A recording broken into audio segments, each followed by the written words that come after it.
سيئات أعمالنا من يهده الله فلا مضل له ومن يضلل فلا هادي له اللهم صل وسلم على نبينا محمد وعلى آله وأصحابه ومن اتبع الهدى أمسينا وأمسى الملك لله والحمد لله لا شريك له لا إله إلا هو وإليه المصير أمسينا على فطرة الإسلام وكلمة الإخلاص وعلى دين نبينا محمد صلى الله عليه وسلم وعلى ملة أبينا إبراهيم حنيفا وما كان من المشركين.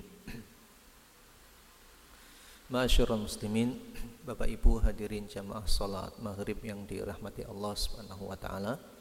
Semoga sehat dan semoga istiqomah di dalam menunaikan ketaatan kepada Allah Subhanahu wa taala. Malam ini kita lanjutkan kajian kitab Al-Adabul Mufrad, kumpulan hadis-hadis Nabi tentang adab yang dikoleksi oleh Imam Al-Bukhari rahimahullah. Malam ini kita akan membahas bab ma yaqulu ar-rajulu idza zukiya. Bab apa yang diucapkan oleh seseorang bila yang bersangkutan dipuji.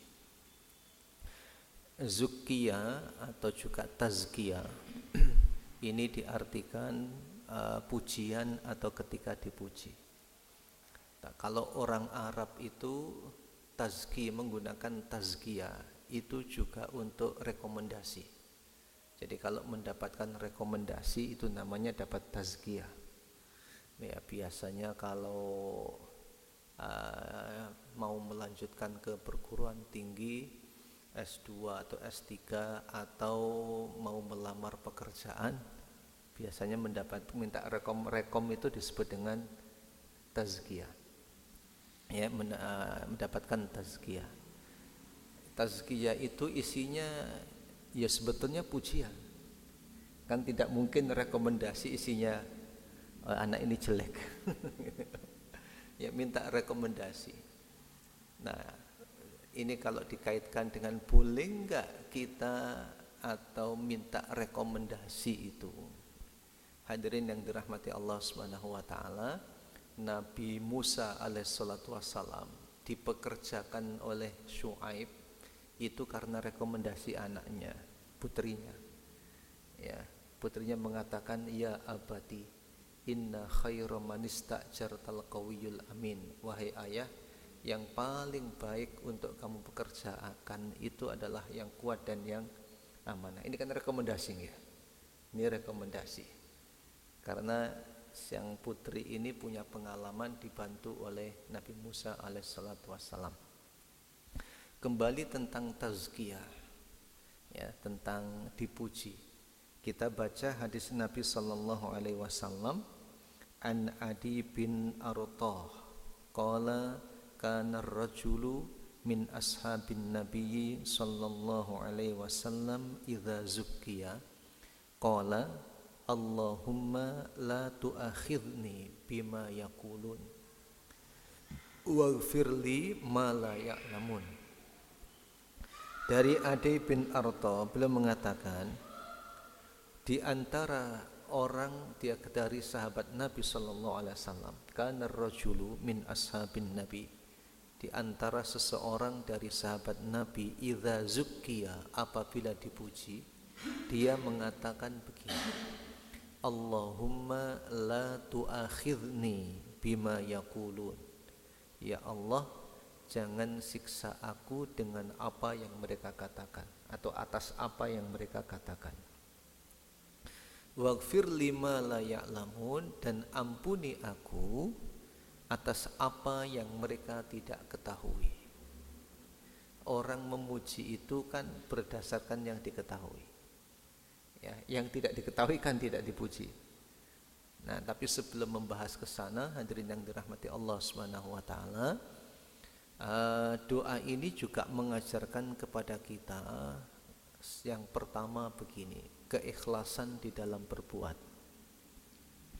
Keikhlasan di dalam bertindak, di dalam berkata-kata, mengucapkan sesuatu, di dalam berbuat, di dalam memberi, nah penting ikhlas karena Allah Subhanahu wa taala. Bukan berharap pujian atau berharap balasan dari sesama. Dalam hadis yang sahih, Rasulullah sallallahu alaihi wasallam mengingatkan kepada kita semua. Karena yang dilihat oleh Allah Subhanahu wa taala dari amal seorang hamba itu bukan lahiriahnya, tapi yang dilihat batinnya. Lahiriahnya itu memang menentukan sah dan tidaknya. Oke. Jadi secara lahiriah perbuatan itu sah, itu dilihat dari aspek lahiriah. Tetapi batinnya, hadirin yang dirahmati Allah, yang Maha tahu adalah Allah Subhanahu wa taala. Meskipun di beberapa kasus itu juga namanya niat yang ada di dalam hati itu turut menentukan, tetapi secara umum yang paling menonjol dikaitkan dengan Allah Subhanahu wa taala itu adalah amal batin kita. Makanya ada satu kaidah yang mengatakan begini, al-aqidatu asasul amali wa amalul qalbi afdalu min amalil jarihati wa tahsilul kamali fi kilaihima matlubun syar'an. Akidah itu pondasi amal. Artinya kalau amal tidak dilandasi keimanan dan keyakinan, ya, imanan billahi wa tasdiqan biwa'dih, beriman kepada Allah dan membenarkan janji Allah, tidak diterima oleh Allah. Jadi akidah sebagai pondasi amalnya. Akidah sebagai pondasi amal ini bila dikaitkan dengan dunia dan akhirat. Dunia dan akhirat. Kalau dunia saja diterima dan mendapatkan balasan. Apa maksudnya? Di dunia ini hadirin, siapa saja yang berbuat baik kepada sesama mendapatkan imbalan apa tidak? Dapat imbalan. Siapa saja yang berbuat baik mendapatkan imbalan. Siapa saja ketika dia terzalimi kemudian berdoa kepada Allah dikaitkan dengan dunia, dikabulkan atau tidak dikabulkan? Dikabulkan. Wa in kana kafiran, panjenengan muslim mendolimi orang kafir, dia berdoa kepada Allah minta dibalas orang ini, dikabulkan apa tidak? Dikabulkan. Kalau kaitannya dengan dunia, kaitannya dengan dunia, yang dilihat itu adalah lahiriah. Tetapi ketika dunia dan akhirat ini harus melibatkan dua hal, amalan fisik dan amalan hati. Amalan fisik ini menjadi perhatian fikih, kaitannya dengan amal. Salat itu terkait dengan rukun dan syarat. Salat itu amalan lahiriah. Tetapi harus melibatkan batin. Kalau dilihat dari lahiriahnya, Bapak Ibu rahimakumullah, panjenengan sudah berwudu, terpenuhi rukun dan syaratnya, sah apa tidak sah? Sah. Ngulangi lagi apa tidak? Tidak ngulangi. Berhubung panjenengan ikhlas atau tidak ikhlas, apakah kemudian batal sholatnya? Tidak, tetap, karena sesuai dengan rukun dan syaratnya. Tapi kemudian diterima atau tidaknya, lain lagi persoalannya. Lain lagi persoalannya. Panjenengan menunaikan zakat tepat, misalnya putarannya haul, putaran tahunan, kemudian kadarnya juga tepat, diberikan kepada orang yang tepat pula, tapi tidak ikhlas, zakatnya sah apa tidak sah? Sah, zakatnya sah. Tetapi diterima apa tidak diterima oleh Allah SWT? Nah, hadisnya menyebutkan ada orang dihadapkan kepada Allah, yang bersangkutan ditanya, apa yang kamu lakukan? Aku berzakat, aku bersedekah karenamu ya Allah. Oleh Allah dijawab, kamu dusta, kamu bohong. Sebab kamu ketika zakat punya tujuan agar disebut sebagai dermawan. Agar disebut sebagai dermawan. Artinya kalau secara lahiriahnya sudah tepat secara lahiriahnya, tapi batinnya bermasalah. Wa qad qil, dan sudah dikatakan, Yang kedua, kamu apa yang kamu lakukan? Aku mempelajar Al-Quran karenamu ya Allah. Oh tidak, kamu membaca agar dikatakan sebagai qari, dan sudah, agar dikatakan bacaanmu bagus, kamu hebat baca Qur'annya, dan lain sebagainya. Nah, terus yang ketiga, aku berperang karenamu ya Allah. Oh kamu tidak, kamu bohong. Kamu berperang agar dikatakan sebagai pahlawan. Nah ini syahid loh Pak. Syahid itu kan tiket VIP masuk surga kan? Ya. Nah, tetapi Allah melihat dari sisi apa? Dari sisi batiniahnya. Waqad qil, dan sudah dikatakan kamu sudah disebut sebagai pahlawan. Ketiganya tidak dimasukkan ke dalam surga Allah Subhanahu wa taala. Nah, ini yang menegaskan amalul qalbi afdalu min amalil jariha. Amalan hati lebih utama dibanding amalan fisik. Tetapi karena tadi amalan fisik kaitannya dengan sah dan tidaknya, ya tetap harus dijaga. Amalan hati pun juga demikian. Nah, ini yang disebut dengan wa tahsilul kamali fi kilaihima matlubun syar'an. Ya, meraih kesempurnaan dua sisi ini, sisi fisiknya dan juga sisi hatinya, dituntut oleh syarak, sehingga kemudian secara hukum duniawinya sah, di akhirat kemudian berpahala karena ikhlas karena Allah Subhanahu wa taala.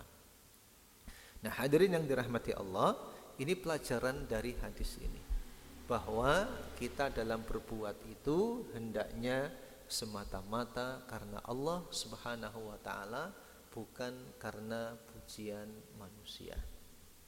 Walaupun dalam interaksi sosial sangat dimungkinkan, namanya kita sholat berjamaah, namanya kita belajar bersama, namanya kita berinteraksi sosial, pasti ada kebaikan yang dilakukan dan pasti ada respon atas kebaikan itu. Panjenengan berbuat baik, mesti ada respon. Mesti ada respon. Nah, panjenengan berbuat baik pasti akan mendapatkan penghargaan. Baik penghargaannya secara lisan, bahkan ada juga yang memberikan penghargaan dan sanjungan itu dengan tulisan, dan ada juga penghargaan itu berupa kalau sekarang kan ada sertifikat, ada dan lain sebagainya, ada piala dan sebagainya. Nah, itu penghargaan atas prestasi, atas prestasi. Nah, hadirin yang dirahmati Allah Subhanahu wa taala, ketika kita mendapatkan penghargaan atas apa yang kita ucapkan atau atas apa yang kita perbuat, nah ini juga perlu hati-hati. Nah, kehati-hatian itu ditunjukkan dengan cara doa yang dicontohkan oleh sahabat Nabi Shallallahu Alaihi Wasallam. Jadi tadi kita berbuat semata-mata karena Allah Subhanahu Wa Taala.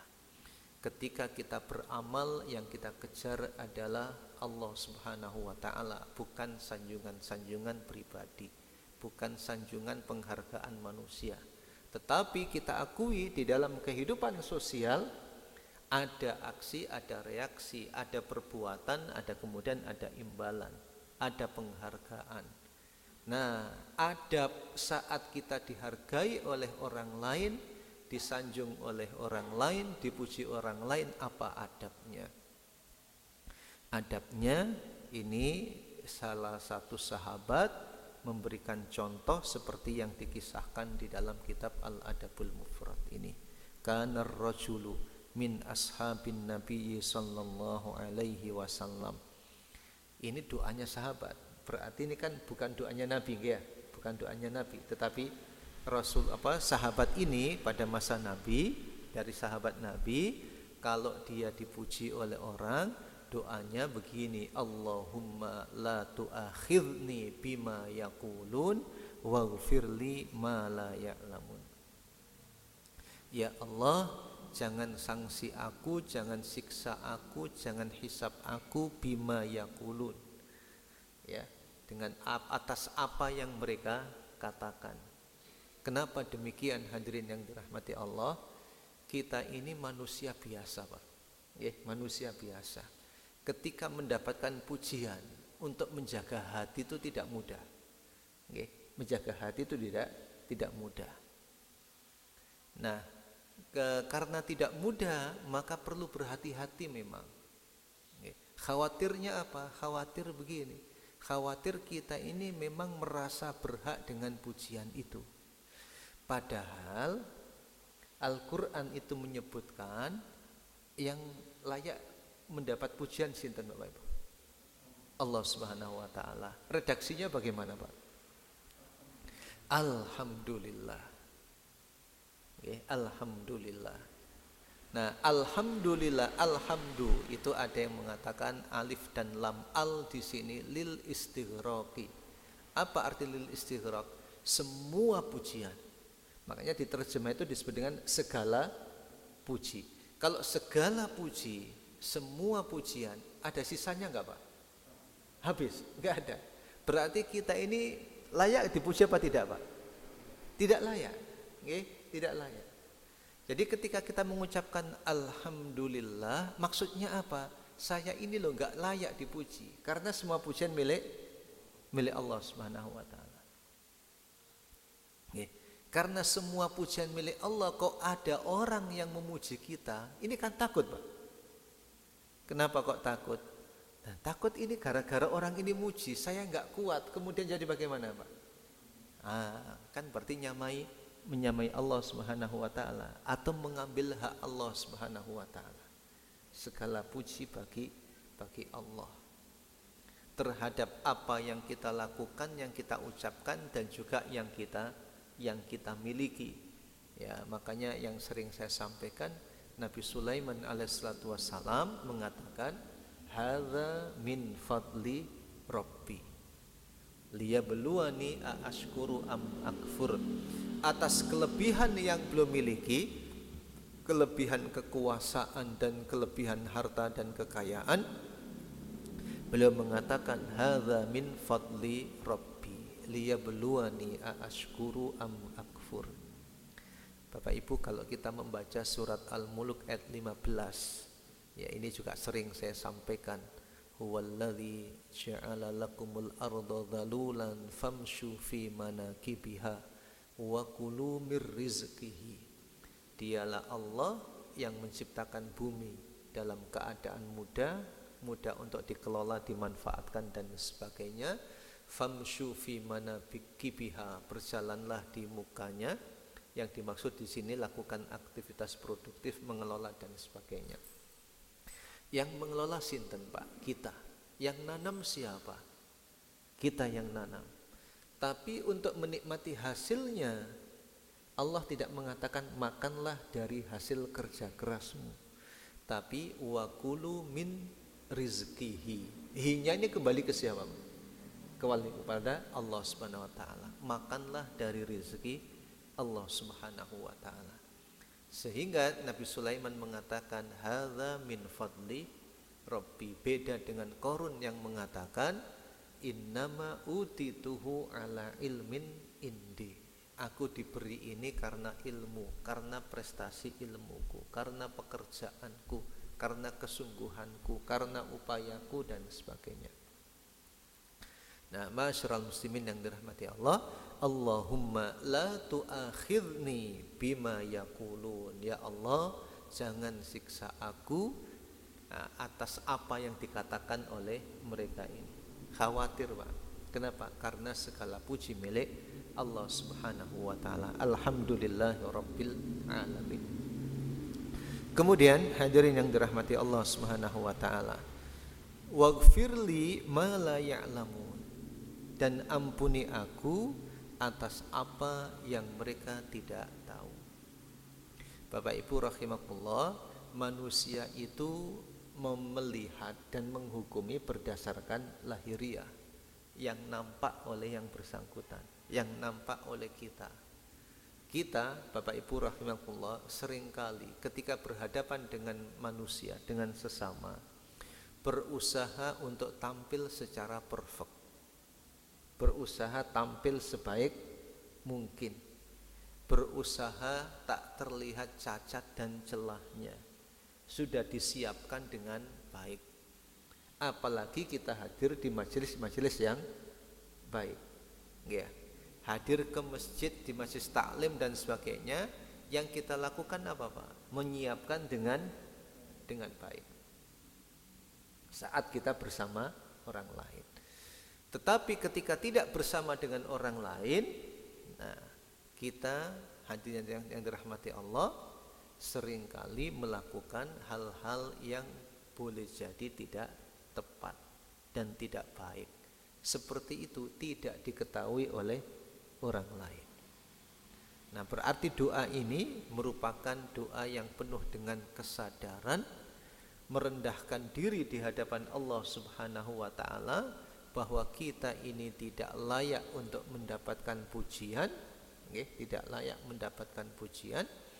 Demikian pula karena kita sadar orang memuji itu hanya karena faktor tampilan lahiriahnya yang dilihat oleh yang bersangkutan, sedangkan orang yang memuji itu tidak tahu dengan yang sebenarnya yang kita lakukan, maka kita juga berdoa kepada Allah, waghfirli ma la ya'lamun. Ya, jadi Bapak Ibu yang dirahmati Allah Subhanahu wa taala, ini penting sekali untuk menjaga hati kita dalam berinteraksi dengan Allah Subhanahu wa taala, tidak keliru dan tidak terjebak di dalam kesombongan. Kenapa? Karena sedikit saja sombong, ya. Nah, ini susah nanti kalau masuk surga Allah Subhanahu wa taala. Nah, ini penting, enggak apa-apa. Doa ini doa sahabat, kita contoh, kita terapkan. Kalau tidak bisa bahasa Arabnya, bahasa Indonesia. Ketika dipuji, doa ini, Allahumma la tu'akhir, ya Allah, jangan siksa aku dengan apa yang dikatakan, apa yang mereka katakan. Ustadz, kalau saya masak dan dipuji suami, apakah baca doa ini juga?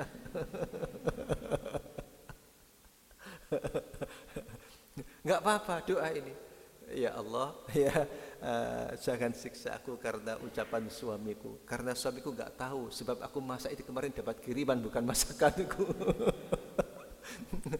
Ini bumbunya sudah bumbu siap saji, bukan bumbu masak sendiri. Ya, sedangkan suamiku nggak tahu kalau kemarin saya belanja bumbu siap saji, ya. Dan sebagainya.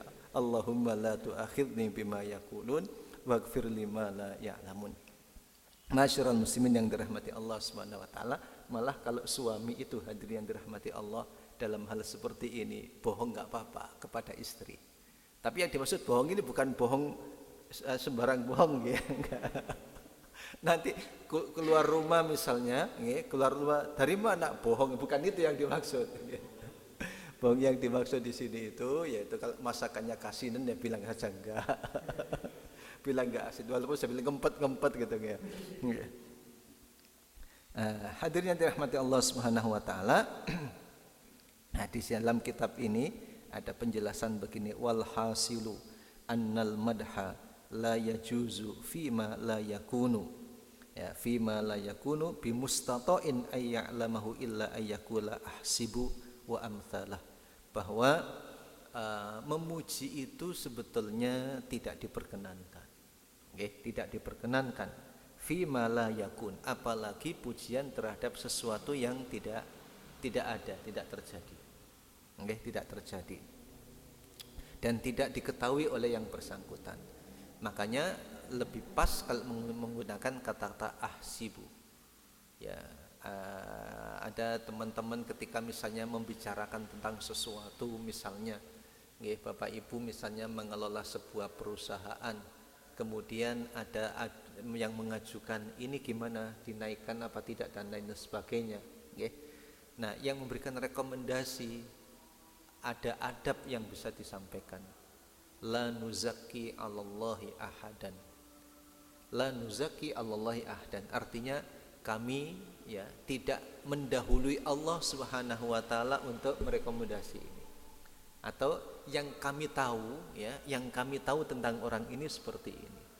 Yang kami tahu. Jadi Bapak Ibu yang dirahmati Allah Subhanahu wa taala, itu adab dan etika, karena namanya rekomendasi, namanya membahaskan sangat mungkin terjadi dalam dunia perkantoran, dalam dunia bisnis dan sebagainya. Begitu juga ketika bisnis. Ada teman misalnya, saya diajak bermitra oleh orang ini, menurutmu bagaimana? Yang saya tahu seperti ini, lebih dari itu saya tidak tahu. Nah, lebih baik menggunakan kalimat-kalimat seperti itu. Oke. Hadirin yang dirahmati Allah Subhanahu wa taala.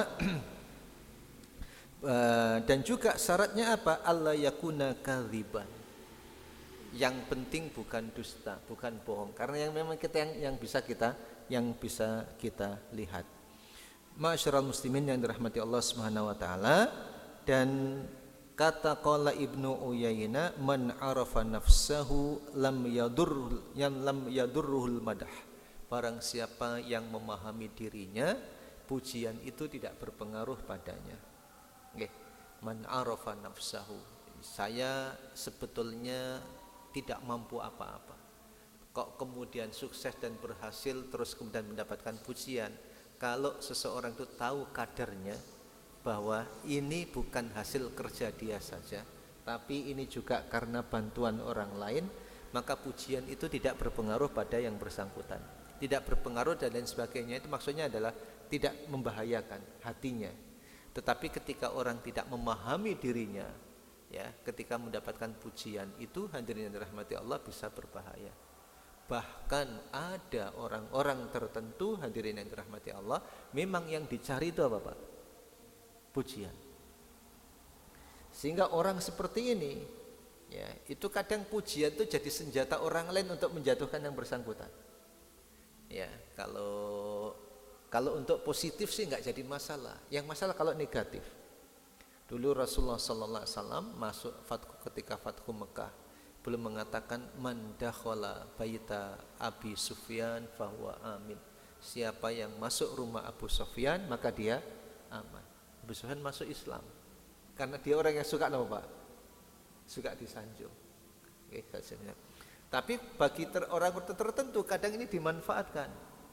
Kamu kalau ingin mendapatkan dari orang ini, caranya bagaimana? Kamu puji terus. Bisa dijatuhkan yang bersangkutan. Nah, Bapak Ibu yang dirahmati Allah Subhanahu wa taala, ini hadis yang pertama, idza zukkiya, bila dipuji. Allahumma la tu'akhidni bima yaqulun waghfirli ma la ya'lamun. Monggo Bapak Ibu, sebelum saya tambahkan satu hadis lagi, kalau ada hal-hal yang didiskusikan saya persilahkan.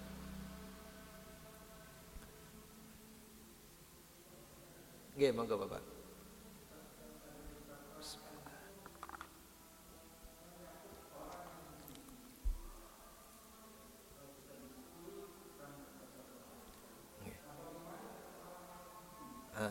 Nggih.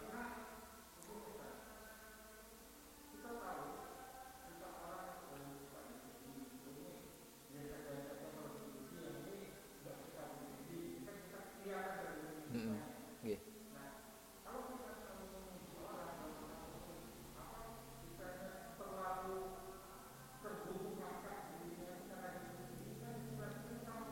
Betul. Nggih, betul.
Nggih.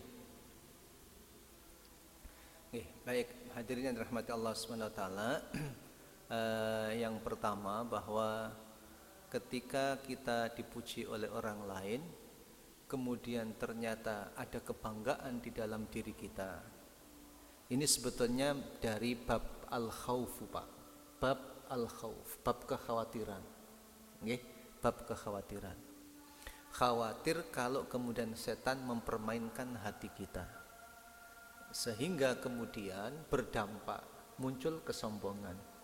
Nah, ini bab nanti masuk kepada dzari'ah, saddu dzari'ah, menutup peluang dan pintu terjadinya hal yang dilarang. Nggih. Namanya orang bangga ketika dipuji itu naluri, Pak, manusiawi. Tapi kemudian berikutnya dampaknya apa? Ketika dipuji terus langsung mengembalikan kepada Allah, ya seperti ini. Ini kan menjelaskan seseorang ketika dipuji langsung dikembalikan ke siapa, Pak? Pada Allah Subhanahu wa taala. Kalau kebiasaan orang Arab, hadirin yang dirahmati Allah, dan ini bagus dan menarik. Kalau dipuji dia mengatakan kul masya Allah. Ya, kul masya Allah. Katakan masya Allah. Nah, termasuk juga ketika ngobrol bareng-bareng, kemudian ada salah satu yang memuji, satu bilang kul masya Allah, kul masya Allah. Kenapa seperti itu, hadirin yang dirahmati Allah? Khawatir, Pak, khawatir terjadi ain, sihir ain, okay? Jadi sihir ain, orang bisa iri hingga, hadirin yang dirahmati Allah Subhanahu wa taala, ada, Pak, ada kasus seorang anak atau seseorang ketika dipuji masya Allah cantiknya dan sebagainya, cantiknya, langsung sakit, Pak. Kalau ada yang muji langsung sakit anak itu. Sehingga kemudian ada terapi-terapi tertentu untuk mengatasi yang bersangkutan itu. Nah, padahal yang memuji tadi memang tulus sebetulnya, cuma khawatir, Pak, permainan setan. Nah, seperti yang pernah saya ceritakan, orang Arab itu, hadirin, kalau punya gedung rumah atau apartemen ataupun rumah tinggi dan sebagainya, kadang di atasnya ada tulisannya masya Allah. Ada juga yang punya toko besar yang saya lihat itu ya, toko pertokoan itu tinggi, tulis di atasnya masya Allah. Kenapa? Khawatir ketika ada orang kagum terhadap gedung itu, bagian dari sihir ain yang bisa menghancurkan apa yang dipuji oleh yang bersangkutan. Ah, masya Allah. Jadi sangat tepat ketika ada di dalam hati kita rasa bangga, langsung kita kembalikan kepada Allah Subhanahu wa taala. Nah, tadi hadirin, kalau ternyata begini, apakah nanti kalau terlalu bangga bisa menghapus? Nah, hadirin yang dirahmati Allah, ini kan bab dari saddu dzari'ah, menutup pintu agar tidak terjadi sesuatu yang dilarang. Ketika bangga dan berujung kemudian kepada apa? Kebanggaan terhadap diri, ada ujub, ada takabur. Masalah apa tidak masalah, Pak? Jadi masalah. Sehingga doa seperti ini dan juga tadi panjenengan mengembalikan kepada Allah min babi saddid dzari'ah. Sad itu artinya menutup, dzari'ah celah. Karena dikhawatirkan nanti berdampak pada sesuatu yang dilarang. Karena ujub itu dilarang, membanggakan diri, kemudian takabur juga dilarang, bahkan sangat berbahaya karena tidak masuk surga walaupun sedikit saja ada kesombongan di dalam hati kita. Jadi memang hadis ini berkaitan dengan betul-betul menjaga hati. Okay? Wallahu a'lam bishawab. Baik, saya lanjutkan dengan satu hadis lagi. Okay? Nah, hadirin yang dirahmati Allah, bagi orang yang memuji, orang yang memuji sewajarnya saja, Pak. Sebetulnya dalam pertemanan itu, Bapak Ibu, temanmu bukanlah orang yang selalu membenarkanmu dan memujimu. Tapi teman sejati itu ketika kita salah ya diingatkan. Ketika benar diapresiasi, ketika salah diluruskan. Tetapi apresiasinya tidak berlebih-lebihan. Ya, jangan sampai kita memuji seseorang atas sesuatu yang tidak dilakukan oleh yang bersangkutan. Ya, kalau di dalam surat Ali Imran itu yafrahuna bima atau wa yuhibbuna ayyuhmadu bima lam yaf'alu. Ada kalimat kemudian wa yafrahu ayyuhmadu bima lam yaf'alu. Seneng dipuji padahal bukan prestasi dia. Nggih. Tapi kemudian kalau kita memuji yang bersangkutan, ini menjatuhkan yang bersangkutan, menyebabkan saudaranya dalam masalah, menyebabkan saudaranya dalam kesombongan, menyebabkan saudaranya dalam riya dan lain sebagainya. Ya kita perlu berhati-hati, Pak. Makanya adab-adab dalam memuji juga ada. Makanya Nabi mengatakan kalau ada orang memujimu, apa yang dilakukan, Pak? Ambil debu diapakan? Dilemparkan ke wajah yang bersangkutan. Tetapi hadirin yang dirahmati Allah, kalau praktek di Indonesia pujian itu tidak terlalu, Pak. Tidak terlalu. Tetapi kalau orang Arab itu kalau muji itu, masya Allah, berlebih-lebihan. Ada juga yang seperti itu. Dan biasanya bahkan di dalam forum resmi itu, dalam forum resmi itu pujian itu disampaikan, Pak. Di tengah-tengah pidato kemudian ada satu orang berdiri memuji-muji betul, itu biasa. Di acara pidato resmi, dan biasanya presiden, menteri dan sebagainya kalau itu begitu. Ketika tengah-tengah pidato kemudian ada yang berdiri memuji-muji dan sebagainya. Wah, kalau dulu Presiden Husni Mubarak itu, wahai Husni Mubarak, Anda penguasa, di bawah kekuasaanmu air Nil mengalir, dan lain sebagainya. Tapi kalau di Indonesia tidak terlalu berlebih-lebihan, seperti kebiasaan orang-orang yang ada di sana. Jadi kita berusaha, hadirin yang dirahmati Allah, untuk memuji sewajarnya dan tidak menjadi sebab celakanya saudara kita. Karena kalau kita berlebih-lebihan memuji seseorang, kemudian dia masuk ke wilayah yang keliru dan tidak tepat, kita menjadi penyebabnya. Kita menjadi penyebabnya. Wallahu a'lam bissawab. Kemudian hadirin yang dirahmati Allah Subhanahu wa taala, anna Aba Abdillah qala li Abi Mas'ud au Abu Mas'ud li Abi Mas'ud au Abu Mas'ud qala li Abi Abdillah ma sami'tan nabiyya sallallahu alaihi wasallam fi za'ama qala bi'sa matiyatur rajuli. Sesungguhnya Abu Abdillah berkata kepada Abi Mas'ud, qala berkata kepada Abdillah, ma sami'ta, apa yang kamu dengar dari Nabi sallallahu alaihi wasallam fi za'ama, fi za'min atau fi za'ama. Apa yang kamu dengar dari Nabi tentang za'ama. Za'ama itu dugaan. Za'ama itu mengatakan sesuatu yang tidak didasari oleh bukti-bukti yang kuat. Ya, maksudnya apa yang kamu dengar dari Nabi ketika atau terhadap orang yang mengatakan sesuatu tanpa dasar yang kuat. Nabi menjawab, qol, orang itu menjawab, bi'sa matiyatur rajuli, seburuk-buruk kendaraan seseorang.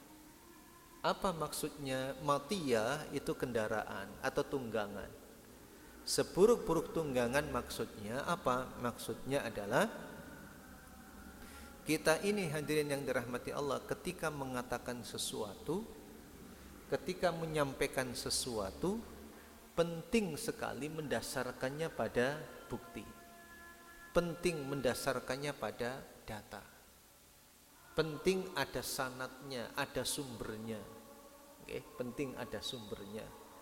Ya, kalau ini berarti kan Nabi itu menghendaki syarat-syarat ilmiah itu ada di dalam ucapan kita, di dalam tulisan-tulisan kita. Ya, tidak mengatakan sesuatu tanpa bukti. Nah, oleh Nabi ketika mengatakan sesuatu tanpa bukti, tanpa dasar dan lain sebagainya, dianggap sebagai kendaraan yang buruk, dianggap sebagai sandaran yang buruk, yang jelek sekali.